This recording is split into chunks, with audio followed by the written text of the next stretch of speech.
The second-generation Vauxhall Insignia Country Tourer swells the ranks of mid-sized, ruggedised all-wheel drive estates. In this Mark II model guise, this car gains a much more upmarket demeanour, with greater class, refinement and sophistication. Most significantly, there's the option of a torque vectoring all-wheel drive system that gives this car impressive on-road cornering prowess, especially in slippery conditions. In other words, there are all the ingredients for a rejuvenated product. The exterior styling of this Country Tourer model may promise a crossover-class driving experience, but behind the wheel, there's very little that's SUV-like about it. Still, not everyone likes a raised driving position. At speed through twisty tarmac turns, this Insignia's lower-slung cockpit certainly feels preferable. And it's in this kind of motoring that this model's sophisticated all-wheel drive with torque vectoring system will come into its own. When you're cornering at speed, this ensures that more torque is sent to the outside rear wheel. That improves traction and ensures that there's far more of a feeling of precision when you're turning in.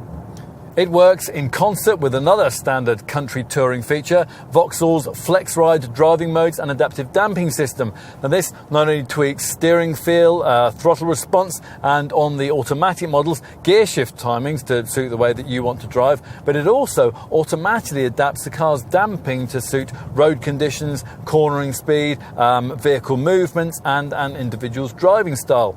Engine choice, that's between the two 2-litre diesel units, with most likely to select the 170 PS blue injection engine, which can be ordered with either auto transmission or four-wheel drive, though unfortunately not both. This top 210 PS bi-turbo variant can be had with both of those things though, and it's a satisfying combination. Efficiency isn't a strong point though. This particular derivative manages only 39.8 mpg on the combined cycle and 188 grams per kilometre of CO2. As for off-road capability, well, you shouldn't expect too much of a car in this class, but this one could certainly tackle a light forest track that would damage an ordinary Insignia Sports Tourer, thanks to a 20mm ride height increase over that car to 146mm. Now naturally, you'd expect a few design cues to distinguish your Country Tourer from a Sports Tourer, and Vauxhall delivers them. Here at the front, for example, the bumper is unique and it incorporates this lower silvered skid plate. The differences over the standard model are most evident in profile, where extended dark anthracite wheel arches and side sill extensions play the crossover card, and they attempt to emphasise this variant's 20mm increase in ride height.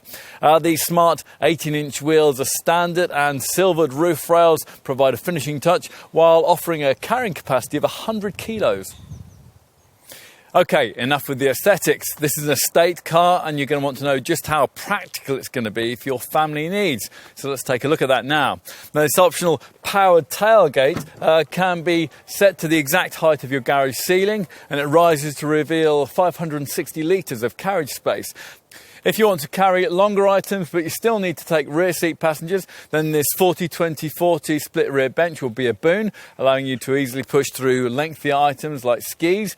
Dropping the rear bench, that can be done easily using these switches on either side of the cargo area walls, a process that frees up to 1,665 litres of fresh air should you need it.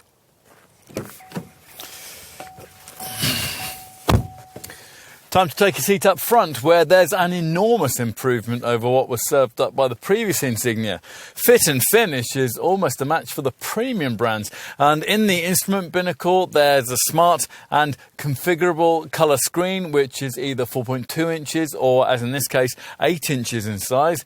Now, anything that can't tell you will almost certainly be found on this centre dash IntelliLink infotainment monitor.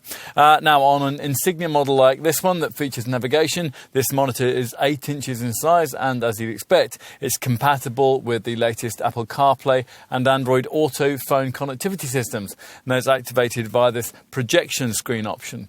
More familiar infotainment inclusions run to the usual Bluetooth, DAB stereo and informational features. Talking of media connectivity, we also ought to cover the other key piece of standard technology which is available with this car, the OnStar Personal Connectivity and Service Assistant. Now, this includes a vehicle tracking system in case of theft. It creates in the Insignia an in-car Wi-Fi hotspot, and it'll allow you to monitor key information via a downloadable My Vauxhall smartphone app.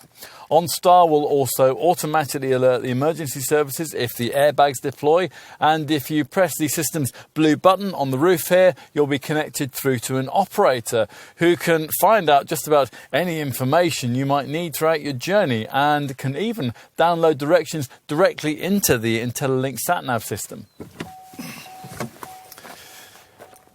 Time to check out another area of this car that might really sell it to you: the back seat. And once inside, you really notice the benefit of this second generation model's extra 92mm of wheelbase, as you'd expect from a car that's now nearly 5 metres in length, so nearly as long as an enormous Audi Q7 SUV. There's plenty of room for one really tall adult to sit behind another.